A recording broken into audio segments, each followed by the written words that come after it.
We're going to wrap up Amir Sarfati's second message from back in October. Let's head right back into his presentation. Last year, and the year before when I was here, we quoted the British historian Arnold Toynbee, that he said that the nations are ready to give the kingdoms of the world to anyone, man, who will offer a solution to our world's problems. And the first president of the United Nations General Assembly, Paul Henry Spaak, who also was the Prime Minister of Belgium and one of the early planners of the EU, he said, "We do not want another committee. We have too many already. What we want is a man of sufficient stature to hold the allegiance of all the people and to lift us up out of the economic morass into which we are sinking. Send us such a man, whether he will be God or the devil, we will receive him." So, first of all, you create a crisis, then you divide the people, and now you offer them hope. Interesting. Look how the elite in Europe is playing with your minds, but mostly with their minds. They start sending deliverers. The younger, the better. It started in 2015 when Alexis Tsipras was elected as Prime Minister of Greece, at that time in a huge crisis. And he's still the Prime Minister. By the way, he was Prime Minister, then went, there was elections and was re-elected. Continued this May, 2017, when Emmanuel Macron is now 39 years old, the President of France. And by the way, he's not the Messiah. He's a forerunner. They're testing the water with such people to see if Europe is ready. Now, you think that's young? Look at the next one. He's about to be the president, the prime minister of Austria. How old is he? 31. He's a foreign minister right now. He's 29. He was appointed when he was 29. And the interesting thing is, believe it or not, all three are very different from a man called Adolf Hitler who wanted to rule Europe. They, pleasant, nice, young, and believe it or not, they offer hope to their people in the midst of the despair. And, if I may take you to my angle, Israel, they're good friends of Israel. Believe it or not. Tsipras is a very good friend of Netanyahu. He's actually, we're signing some very interesting deals right now for gas and oil pipeline. Macron said that he's not going to have any unilateral measures unlike his predecessor. And, may I say, Sebastian Kurz is one of our best friends, just so you know. Why is it so important? And who's the next one? Who might be the one over all of Europe? We're not sure. But why is it so important that they like Israel?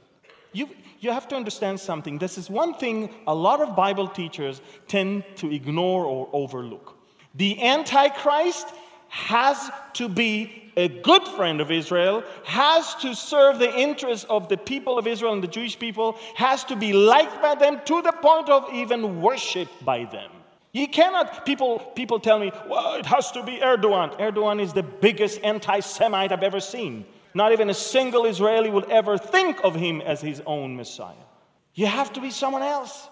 Now, probably you're saying, how can a Jew look at a non-Jewish European leader as a Messiah? It's just too much. Well, it's not too much because that man has to solve the problems not only of Europe, and not only give hope to the world. That's not going to be enough. The whole fame will be nothing if he's not accepted by the Jews. And if you want an example of someone who tried that before, look at this interesting article. Napoleon, a modern-day Messiah. Now, probably you're looking at me and saying, what are you talking about, Willis? Watch this. We just found a 200-year-old coin. On one side, a portrait of Napoleon that appears on the side with surrounded by the inscription, Napoleon, King and Emperor. So far, so good. Let's flip the coin.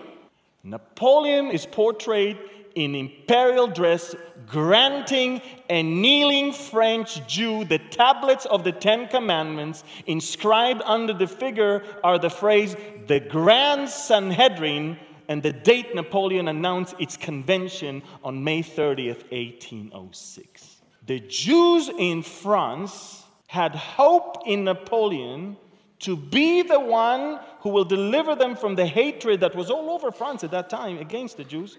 And they were so thrilled that he, for the first time, convened 71 Jewish leaders to match the number of the Grand Sanhedrin in Jerusalem of the ancient times. And he basically bought their support and their friendship. The Antichrist has to be a friend of Israel, has to buy the trust of the Jewish people by ways of allowing them to rule once again, even on the Temple Mount, allowing them to build the temple on the Temple Mount.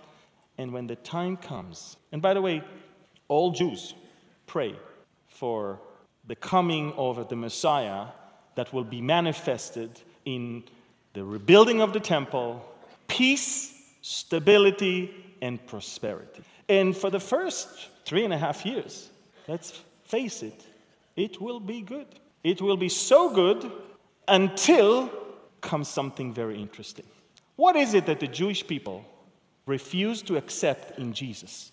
Not that he is the Messiah. They never said to him, "You are not the Messiah." Never. Because in their mindset, the Messiah is a man, anointed by God, but a man. So he could have been the Messiah. Their problem with Jesus, for which they called him a blasphemer, someone who is that he admitted, he said, "I and the Father are one. I am God in the flesh." That's too much. The understanding of the Jews that the Messiah is someone who will bring prosperity and peace is still there. And that's why they will walk after him, whoever he's going to be. But the minute the Antichrist will go into the temple and declare himself as what? That's where they say, enough is enough. We did not accept that one 2,000 years ago. We surely are not going to accept you. And this is when Israel will have its most terrible time, known as the trouble of Jacob.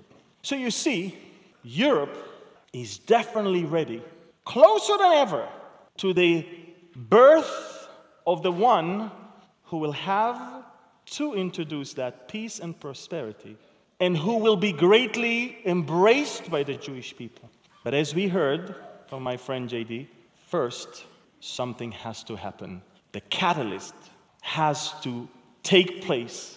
A war, and I want to believe that that war is also the sign for us to be out of here, has to take place. And when that war takes place in the Middle East, Islam is no longer powerful. And that is when a European leader can easily offer Jerusalem to the Jewish people without any substantial resistance from the Muslim world.